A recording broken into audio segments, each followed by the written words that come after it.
11ನೇ ಆರೋಪಿವರೆಗೂ ಕೂಡ ಕಸ್ಟಡಿಗೆ ಬೇಕು 9 ದಿನ. ವಿಚಾರಣೆಗೊಳಪಡಿಸಬೇಕು, ತನಿಖೆ ನಡೆಸಬೇಕು, ಬೇರೆ ಬೇರೆ ಆಯಾಮದಲ್ಲಿ ತನಿಖೆಗಳನ್ನು ನಡೆಸಬೇಕು. ಮೊಬೈಲ್ಗಳನ್ನು ವಶಕ್ಕೆ ಪಡೆದುಕೊಂಡಿದ್ದೀವಿ, ರಿಟ್ರೀವ್ ಆಗಬೇಕು, ಕಾಲ್ ಡೇಟಾ ಒಂದಷ್ಟು ಬರಬೇಕು. ಒಂದಷ್ಟು ಪ್ರಶ್ನೆಗಳನ್ನು ಮಾಡ್ತಾ ಇರ್ತೀವಿ ನೋಡಿ, ಡೇಟ್ ಆಗ್ತಾ ಇದೆ ಈಗ. ಮತ್ತೊಂದು ಕಡೆ ನಮಗೆ ಭೇಟಿ ಮಾಡೋದಕ್ಕೆ ಅವಕಾಶವನ್ನೇ ಕೊಡ್ತಾ ಇಲ್ಲ ಅಂತೇಳಿ ಅಲ್ಲಿ ಪೆಂಡಲ್ಗಳನ್ನು ಹಾಕಿ ಕ್ಯಾಮ್ರಾಗಳು ಒಳಗಡೆ ಯಾವುದನ್ನು ಕೂಡ ಸೆರೆ ಹಿಡಿಬಾರ್ದು ಅಂತೇಳಿ ಕಂಪ್ಲೀಟ್ ಕವರ್ ಮಾಡಿದ್ದಾರೆ. ಆದರೆ ನೋಡಿ, ಯಾವುದೇ ಒಂದು ಪ್ರಕರಣದಲ್ಲಿ ಒಬ್ಬ ಆರೋಪಿ ಅರೆಸ್ಟ್ ಆದ ಬಳಿಕ ಆತನನ್ನು ವಕೀಲರು ಹೋಗಿ ಭೇಟಿ ಮಾಡ್ಬೋದು ಕಸ್ಟಡಿಯಲ್ಲಿದ್ದಾಗ. ಅಂದರೆ ಅವ್ರಿಗೆ ಟೈಮಿಂಗ್ಸ್ ಅಂತ ಇರುತ್ತೆ, ವಕೀಲರಿಗೆ ಮಾತ್ರ ಅವಕಾಶ ಇರುತ್ತೆ ಭೇಟಿ ಮಾಡೋದಕ್ಕೆ. ಆದರೆ ಭೇಟಿ ಮಾಡೋದಕ್ಕೆ ಇಲ್ಲಿ ಅವಕಾಶವನ್ನು ಮಾಡಿಕೊಡ್ತಾ ಇಲ್ಲ ಅಂತೇಳಿ ವಾದವನ್ನು ಮಂಡಿಸ್ತಾ ಇದ್ದಾರೆ.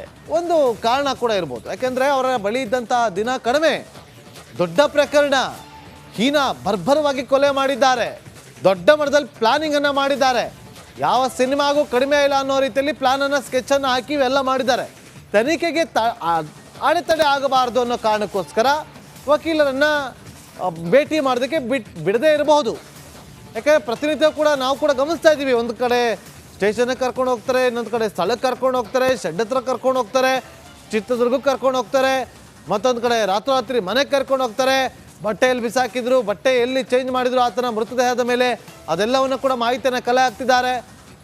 ಪೊಲೀಸರು ಅವ್ರ ಕೆಲಸ ಮಾಡ್ತಿದ್ದಾರೆ. ಆದರೆ ಈ ಸಂದರ್ಭದಲ್ಲಿ ಬಂದು ವಕೀಲರು ಭೇಟಿಗೆ ಮುಂದಾದಾಗ ಕಷ್ಟ ಆಗುತ್ತೆ. ಇನ್ವೆಸ್ಟಿಗೇಷನ್ ನಡಿಬೇಕಾದ್ರೆ, ಇಂಟ್ರಾಗೇಷನ್ ನಡಿಬೇಕಾದ್ರೆ, ಅದರಲ್ಲೂ ಪ್ರಮುಖವಾಗಿ ಇಂಟ್ರಾಗೇಷನ್ ನಡಿಬೇಕಾದ್ರೆ ಯಾರನ್ನು ಕೂಡ ಒಳಗಡೆ ಬಿಡೋದಿಲ್ಲ. 1 ಅವರ್ ಟೈಮ್ ಇರುತ್ತೆ ಅವ್ರಿಗೆ, ವಕೀಲರಿಗೆ ಭೇಟಿ ಮಾಡೋದಕ್ಕೆ ಅವಕಾಶ ಇರುತ್ತೆ. ವಕೀಲರು ಮಾತ್ರ ಹೋಗಿ ಅವರನ್ನು ಮಾತಾಡ್ಸ್ಕೊಂಡು ಬರ್ಬೋದು. ನಡಿ, ಈಗ ಶುರು ಮಾಡೋಣ. ಕೇಸರಿಯಿಂದ ಮನೋಲ್ಲಾಸ ಮನಸ್ಸು ಮತ್ತೇರಿ ಕುಣಿದಾಡಿದೆ ನೋಡು, ಮನಸ್ಸು ಮತ್ತೇರಿ ಕುಣಿದಾಡಿದೆ ನೋಡು.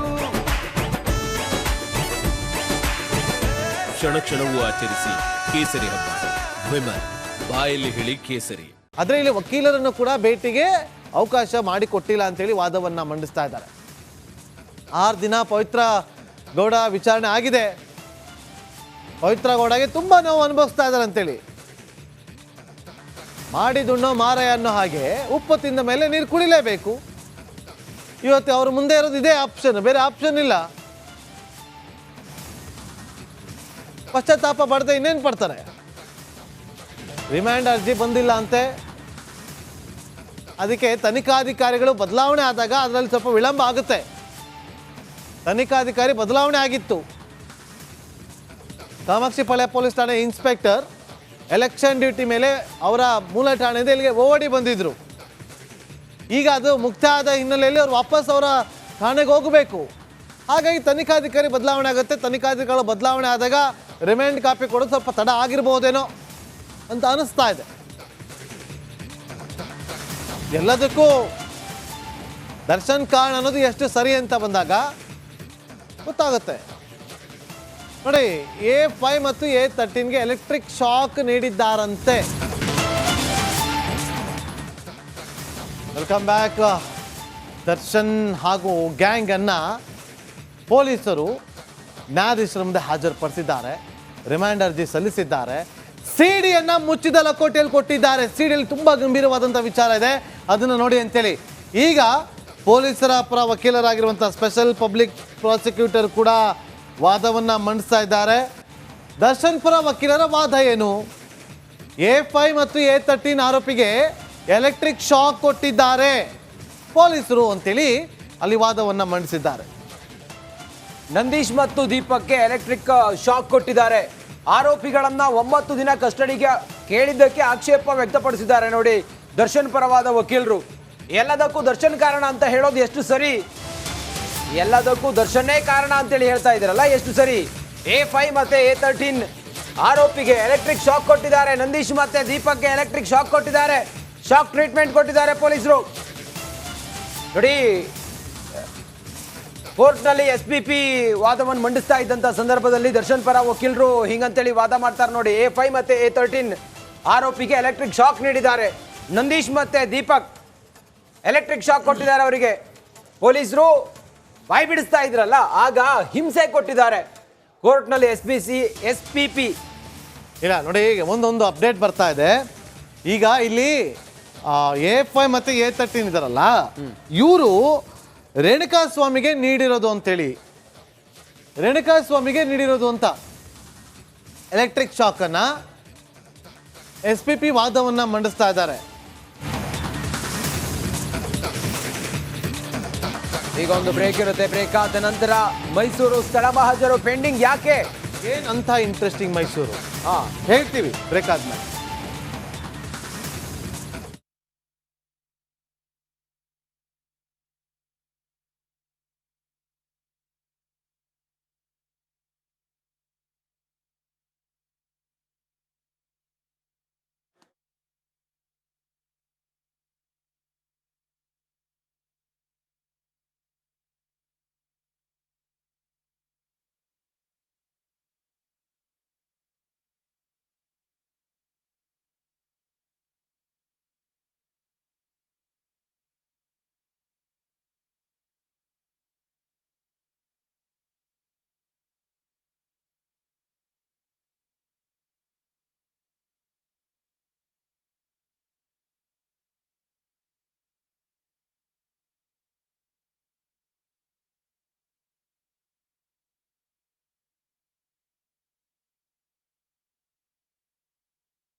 ನಮಸ್ಕಾರ, ಕರ್ನಾಟಕ ಪ್ರೈಮ್ ಟೈಮ್ಗೆ ಸ್ವಾಗತ.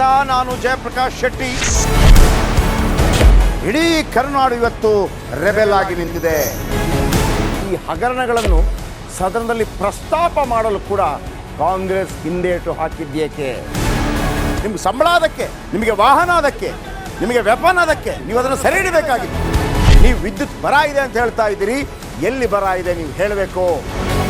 ಪಾಕಿಸ್ತಾನ್ ಆಕ್ಯುಪೈಡ್ ಕಾಶ್ಮೀರ್ ಅದು ಎಂದೆಂದಿಗೂ ನಮ್ಮದು. 40 ಮೆಷಿನ್ಗಳು ತಂದಿತ್ತು ನೋಟ್ ಎಣಿಸುವುದಕ್ಕೆ, ಅದೇ ಹಾಳಾಯಿತು. ಮಥುರಾದ ಗಲಾಟೆ ಇದೆಯಲ್ಲ, ಅದು ಸ್ಥಳೀಯವಾಗಿ ಕೂತು ಪರಿಹರಿಸಬಹುದಾದಂಥ ಕಾನೂನಿದೆ. ಗ್ಯಾರಂಟಿ ಯೋಜನೆಯಿಂದ ನಷ್ಟ ಆಗಿದೆ, ಲಾಭ ಆಗಿದೆ, ದಯವಿಟ್ಟು ಹೇಳಿ. Dawood Ibrahim most wanted criminal ಯಾವಾಗಾದ ಅಂದರೆ ಇಲ್ಲಿ ತನಕ ಭಾರತ ದೇಶದಲ್ಲಿ ಓರ್ವ ದಲಿತ ಪ್ರಧಾನಿಯಾದಂಥ ಇತಿಹಾಸವೇ ಇಲ್ಲ. ರಿಪಬ್ಲಿಕ್ ವರ್ಲ್ಡ್ ಆಪ್ ಇದು ಕೇವಲ ಅಪ್ಲಿಕೇಶನ್ ಅಲ್ಲ, ಸಮಗ್ರ ಸುದ್ದಿಗಳ ಸಂಪರ್ಕ ಮಾರ್ಗಕ್ಕೆ ಕ್ರಾಂತಿಕಾರಿ ಬದಲಾವಣೆ. ರಿಪಬ್ಲಿಕ್ ವರ್ಲ್ಡ್ ಆಪ್ ಕೇವಲ ಸುದ್ದಿ ಅಪ್ಲಿಕೇಶನ್ ಅನ್ನ ಪರಿಚಯ ಮಾಡ್ತಾ ಇಲ್ಲ, ಬದಲಾಗಿ ಡಿಜಿಟಲ್ ಸುದ್ದಿ ಬಳಕೆಯ ಹೊಸ ಯುಗಕ್ಕೆ ನಾಂದಿ ಹಾಡ್ತಾ ಇದೆ. ಇದೊಂದು ಬ್ರೇಕಿಂಗ್ ನ್ಯೂಸ್, ಪ್ರಭಾವಶಾಲಿ ಕಾರ್ಯಕ್ರಮಗಳಿಗೆ ಗಟ್ಟಿಯಾದ ವೇದಿಕೆ. ರಿಪಬ್ಲಿಕ್ ವರ್ಲ್ಡ್ ಅಪ್ಲಿಕೇಶನ್ ಈಗ ಲೈವ್ ಆಗಿದೆ. ಗೂಗಲ್ ಪ್ಲೇ ಸ್ಟೋರ್ ಮತ್ತು ಆಪಲ್ ಆಪ್ ಸ್ಟೋರ್ ಎರಡರಲ್ಲೂ ಲಭ್ಯವಿದೆ. ಈಗಲೇ ಡೌನ್ಲೋಡ್ ಮಾಡಿ.